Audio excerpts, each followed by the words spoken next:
बिहार शिक्षक बहाली 2019-20 में सीटेट दिसंबर 2019 अभ्यर्थियों का भविष्य अब क्या होगा? ये बड़ा सवाल सीटेट दिसंबर उत्तीर्ण अभ्यर्थियों को सता रहा है। हालात ये हैं कि अभ्यर्थियों ने खाना पीना छोड़ दिया। कई अभ्यर्थियों से हमारी बातचीत हुई है, वो इतने डिप्रेस है कि अपनी ज़िंदगी तक को ख़त्म करने की बात करते हैं। पर मैं नीरज आपसे एक बड़ा सवाल पूछता हूँ, क्या ज़िंदगी ख़त्म कर देने से आपको मंजिल मिल जाएगी? आप मानसिक रूप से परेशान हैं, आहत हैं, ये हम भी समझते हैं, पर बड़ी बात यह है कि जीवन एक संघर्ष है और इस संघर्ष को आपको आखिरी सांस तक करना होगा। और अपने हिम्मत और अपने जज्बे के बदौलत आप कुछ भी पा सकते हैं। Nothing is impossible in the world. दुनिया में अगर इंसान चाह ले तो कुछ भी नामुमकिन नहीं है। पर बड़ी बात यह है कि हमें अपनी हिम्मत से काम लेना होगा। ज़िंदगी की यही रीत है, हार के बाद ही जीत है। हार के बाद ही जीत है, ये कहना बहुत ही आसान है पर करना थोड़ा कठिन है। पर बिहार के ही एक सपूत ने ऐसा कारनामा कर दिखाया था जिसको नामुमकिन समझा जाता था और आज उनका नाम लेना बहुत ही आवश्यक है। Dashrath Manjhi, Manjhi the mountain man, आपने भी नाम सुना होगा। गया जिले के गहलौर के निवासी दशरथ मांझी ने वो कारनामा कर दिखाया था जिसको सब नामुमकिन समझते थे। 14 जनवरी 2029 को जन्मे Dashrath the Manjhi mountain man और 17 अगस्त 2007 को इनका निधन हुआ। पर इस बीच में इन्होंने जो कारनामा कर दिखाया है ये किसी से छिपा नहीं है।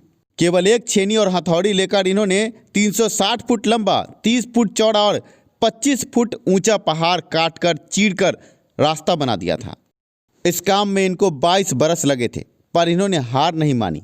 जब तक तोड़ेंगे नहीं तब तक छोड़ेंगे नहीं, इनका ये नारा था। और ये नारा आप अपने दिल में भी रखिए, दिमाग में रखिए, अपने जहन में रखिए कि जब तक तोड़ेंगे नहीं तब तक छोड़ेंगे नहीं। मौत से क्या डरना, उसे तो आना है। 2 दिन की है ज़िंदगी, हमें अपना फ़र्ज़ निभाना है और हम अपने फ़र्ज़ को निभाएंगे, आखिरी सांस तक निभाएंगे। ये बात इसलिए कहना ज़रूरी है कि आज अगर हम चुप बैठ गए तो आने वाला भविष्य हमें कोसेगा, पर आज अगर हम उठकर खड़े होते हैं और इस लड़ाई को मजबूती से आगे बढ़ाते हैं तो याद रखिए आने वाला भविष्य आपके कदमों में होगा। बड़ी बात यह है कि हम आज क्या करते हैं, जो हम आज करते हैं वही हमारा भविष्य होता है। आप शिक्षक हैं, आप कैसे हार मान सकते हैं? शिक्षक तो पूरे राष्ट्र का निर्माण करता है, पूरा विश्व शिक्षक और शिक्षा के बदौलत ही चल रहा है और आप शिक्षक होकर के हार मान जाएंगे? जी नहीं, मुझे नहीं लगता है कि इस ऑडियो को सुनने के बाद आप शिक्षक हार मानेंगे। और सीटेट दिसंबर अभ्यर्थियों, एक हो जाओ, संगठित हो जाओ और आगे बढ़ो। जब तक मंजिल ना मिल जाए तब तक रुको मत। हम कोई चोर डाकू लुटेरे नहीं हैं, हम शिक्षक हैं। हमने बीएड की डिग्री ली है, हमने डीएलएड की डिग्री ली है और साथ में हमने सीटेट की परीक्षा भी पास की है। हम पूरी क्राइटेरिया को फुलफिल कर रहे हैं और हमें बिहार सरकार को शिक्षक बहाली में लेना ही होगा। ये सोचकर जज्बे के साथ इस लड़ाई को आगे बढ़ाएं। एलपीए के केस में आप अभ्यर्थियों का रहना बहुत ज़रूरी है। बहुत सारे अभ्यर्थी आपको भरमाएंगे कि छोड़ दो, पर हम आपके ज़मीर से पूछते हैं, आपकी आत्मा से पूछते हैं कि क्या आप बुज़दिल हैं, कि आप मैदान छोड़कर भागेंगे? जी नहीं। सीटेट दिसंबर अभ्यर्थी वही अभ्यर्थी, अपनी आत्मा से पूछिए कि आप वही अभ्यर्थी है जिसने बिहार शिक्षक बहाली पर स्टे लगवा दिया था। जिस केस में लोग कहते थे कि 5% भी उम्मीद नहीं कि आप अभ्यर्थियों को मौका मिलेगा, उस केस को आपने 100% उम्मीद के साथ पटना हाईकोर्ट में दाखिल किया था। आप जीत रहे थे, पर कहीं ना कहीं आपकी एकता टूटी और आपका केस आपके हाथ से निकल गया। पर हम आपसे निवेदन करेंगे कि एक हो जाएं, किसी के बहकावे में ना आए और अपने केस को आगे बढ़ाएं।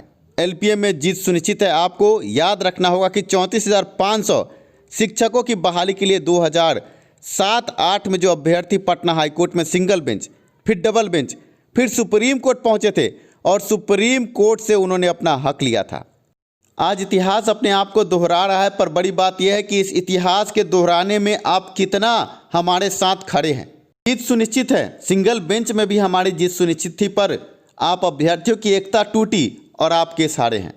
पर डबल बेंच एलपीए में आप फिर से एक हो जाएं और इस केस को मजबूती से रखें। हारा वही जो लड़ा नहीं।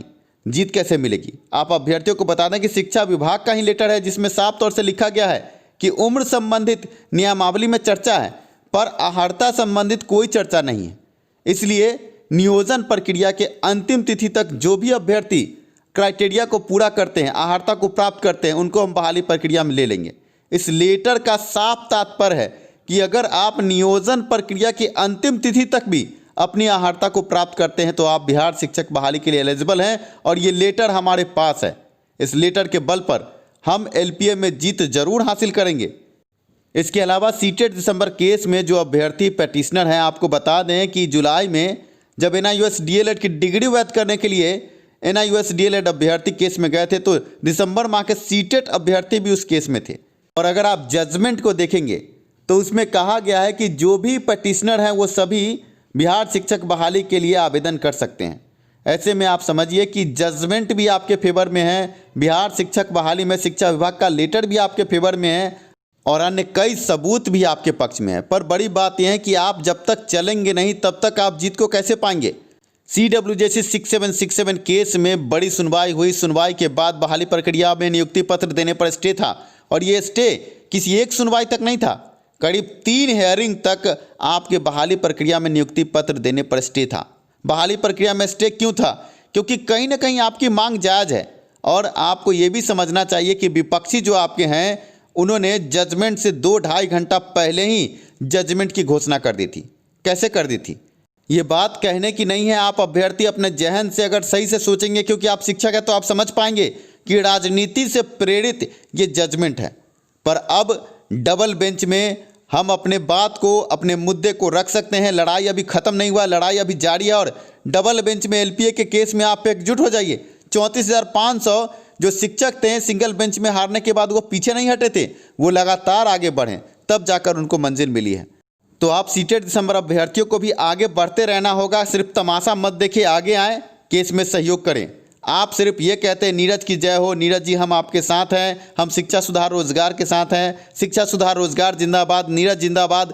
पर मुझे जिंदाबाद के नारे नहीं चाहिए, जिंदाबाद रखने के लिए आपका साथ चाहिए। मुझे यकीन है कि इस ऑडियो के बाद आप अभ्यर्थी आगे आएंगे और इस केस को भरपूर सहयोग करेंगे। हारा वही जो लड़ा नहीं, इस नारे को आप याद रखें और आगे आएँ। आप अभ्यर्थियों की एकता के आगे कोई नहीं टिक पाएगा। आप आगे बढ़ो, जीत जरूर मिलेगी। ऐसे में अब अंत में रामधारी सिंह दिनकर की चंद पंक्तियों के साथ आपको छोड़े जाता हूं। इन पंक्तियों को जरूर सुने। क्षमा दया तब त्याग मनोबल सबका लिया सहारा, पर नरव्याग सुयोधन तुमसे कहाँ कहो कब हारा। क्षमा सोबती उस भुजंग को जिसके पास गरल हो, उसको क्या जो दंतहीन विषहीन विनित सरल हो। 3 दिवस तक पंथ मांगते रघुपति सिंधु किनारे, बैठे पढ़ते रहे छंद अनुनय के प्यारे प्यारे।